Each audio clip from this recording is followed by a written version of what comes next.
Hey, Talofa Lava. This is Leotawa Dr. John Peterson, and you are watching TE2 Edge Sports Cards. Oh, it's been a few days, almost maybe a week since I've been on with a YouTube video, and definitely want to try and keep up with the content. If you haven't had a chance, hit the like, subscribe button.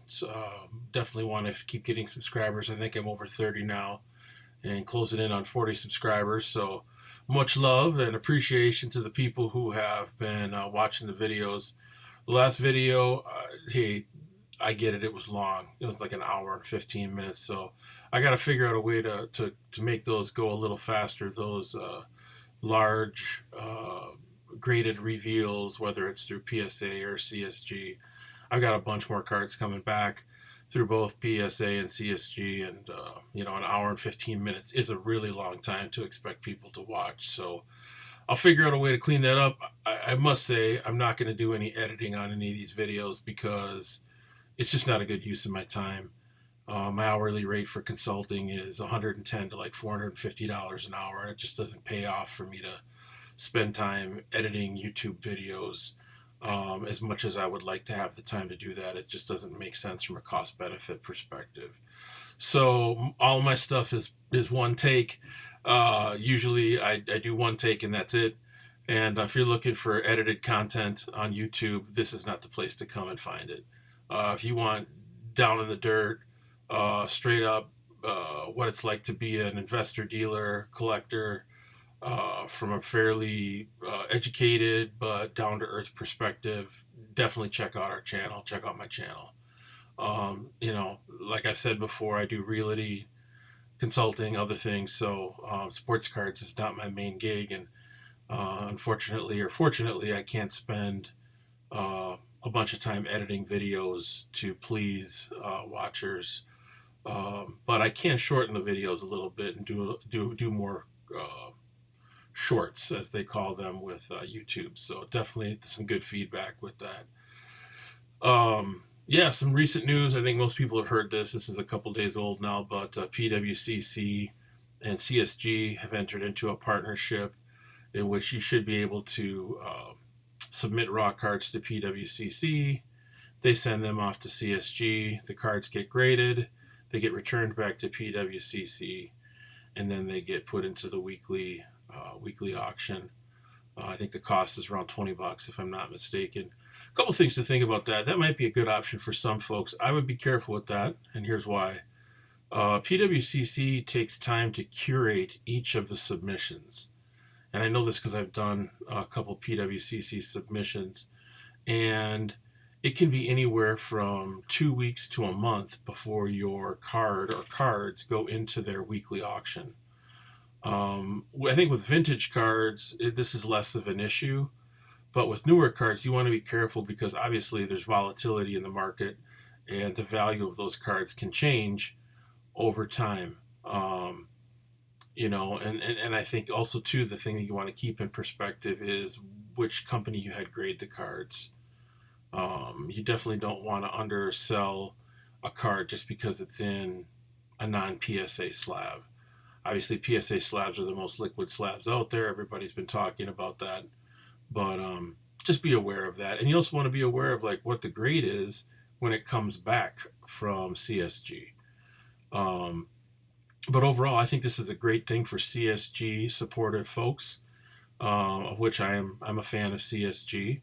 And I'm a fan of PSA too. It's just their price points are still too high, in my opinion. They need to address that backlog, get people's cards back to them. I actually have a few cards coming back from Got Baseball Cards here. I think there's 3 in a submission going back almost a month and a half, 2 months ago that I'm getting back here. Looking forward to seeing what those are, and seeing how the screening process with Got Baseball Cards worked. Hopefully in my favor. Yeah, so just be aware that PWCC, CSG have a deal going on. I've had good success with PWCC. My interpretation is that there aren't really any major seller's fees outside of the $20.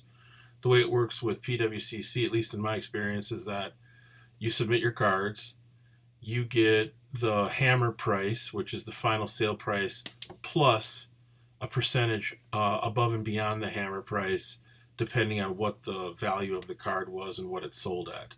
So there's levels on the PWCC website that articulate, if you sell a card that's $1,000, you get plus hammer price plus whatever percentage points.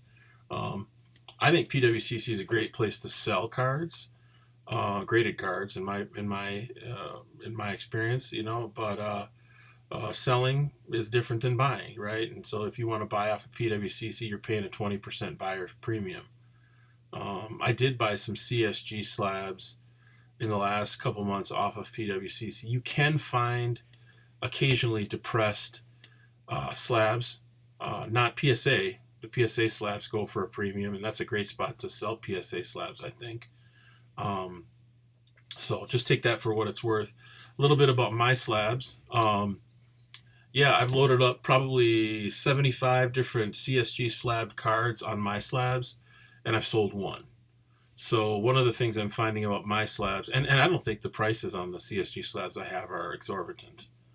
They're right in line or a little bit under PSA prices, and most of them are willing to, talk about a best offer. So what I'm finding out on my slabs is they have thousands of cards, but they might not have enough reach in terms of the buyer population. Definitely nothing compared to eBay. So take that for what it's worth. And there's no auction feature on my slabs. So I'll buy it now, or best offer. It's a great spot. What I've been doing with my slabs is I've been using it as a spot to curate and hold, so to speak, all the pieces that I have in CSG slabs.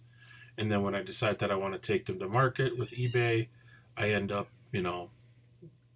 pulling the information off of my slabs, putting it on eBay, and then I click a button that says for sale. I unclick it on my slabs, and the card's no longer available for sale on my slabs.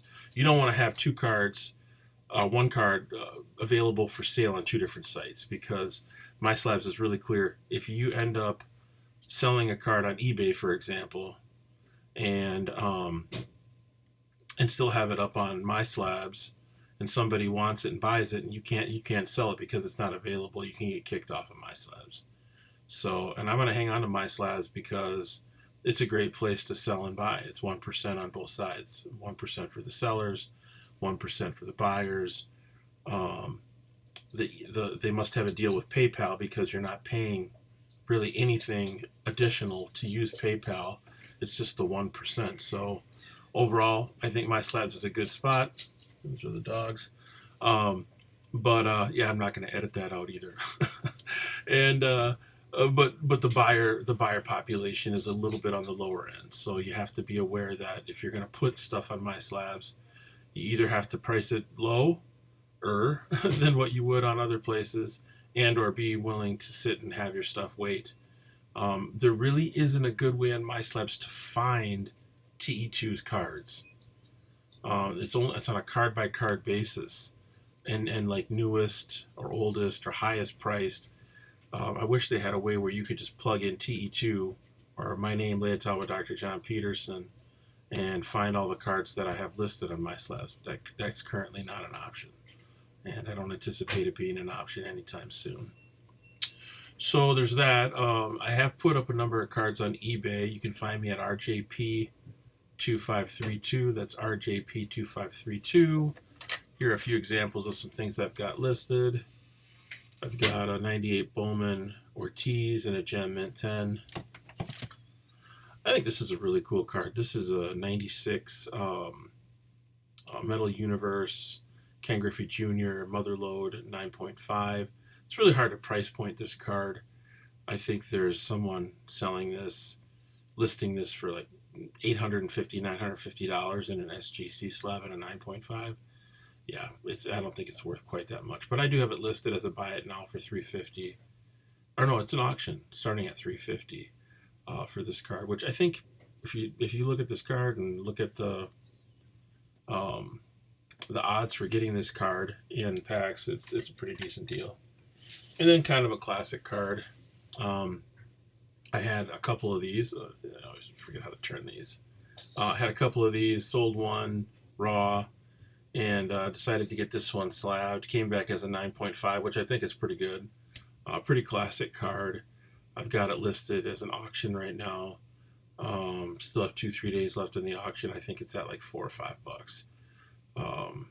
What will I get for this in a CSG slab? Tough to say. Tough to say. It's really hard to price point stuff, especially in the black label, CSG black label slabs, because there's so few comps. There's very few solds and comps out there right now.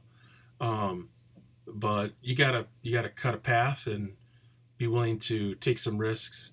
I haven't put any significant pieces on eBay yet, but I have been looking at some of the comparatives between what things are comping at in CSG slabs, either in the old green slabs or in the new black slabs, or black label, green label versus black label, and because the slabs are identical, the molds are not any different.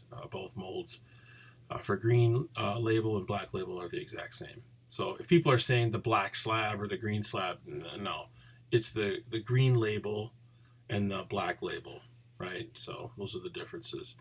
The black labels look great. And I think the consensus that I've heard on YouTube with content creators is that the black labels are fantastic. And I said that in my last video.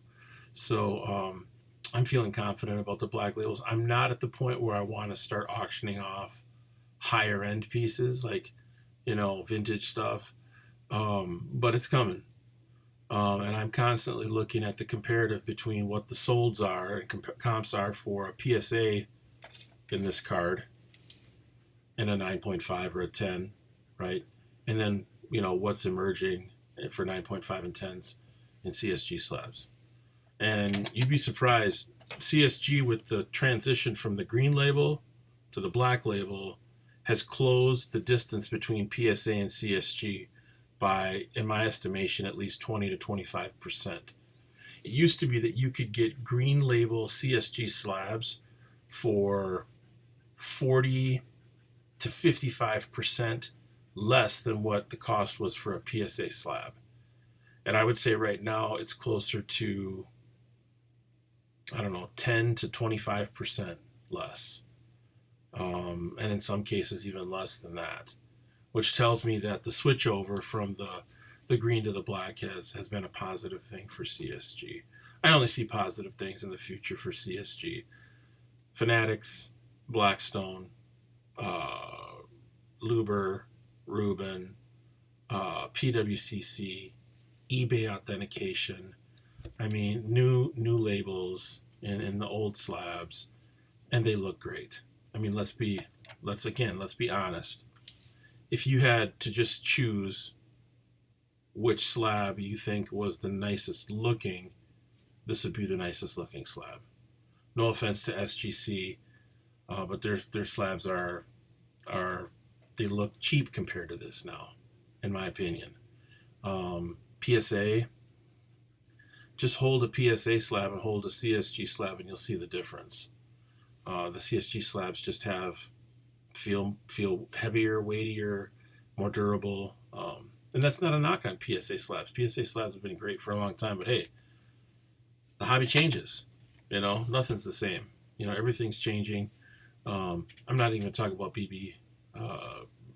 Beckett, BGS, because I think, you can get their slabs for a depressed price, but I don't know. I just don't see them making a lot of really strong moves. They're almost like Dinosaur, in my opinion. I know they got some great cards and great slabs and all that sort of thing. People love BGS, but I'm not seeing it from them in terms of making moves and innovating. So anyway, that's what I got for now. Again, check me out on eBay 2532, TE2 Edge Sports Cards, Leotawa, Dr. John Peterson. Peace out. One love.